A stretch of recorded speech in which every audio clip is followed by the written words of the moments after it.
Good day everyone! So, i-share ko lang sa inyo yung issue na nararanasan natin sa NK natin kung saan yung battery is goods naman at ito pag i-start natin, clicking sound lang siya at wala po siyang redondo.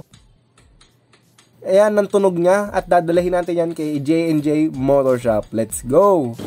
So, andito na nga po pala tayo sa may J&J Motor Shop at ito si Sir Valdez. Siya po ang gagawa sa ating motorsiklo. So, ayan, tinatanggal niya na yung relay para ma-access yung starter relay sa likod dahil nakatago po talaga sa loob-looban yan. Nakakatakot lang kasi kung first time mo itong gagawin at wala kang idea sa pagtatanggal ng mga wire-wire, starter relay tulad yan, ang hirap lang gawin. So ito nga pala yung starter relay na nakakabit sa loob ng motor natin. So ayan, makikita nyo puro kalawang na siya. At yung bago naman, ito, fresh na fresh.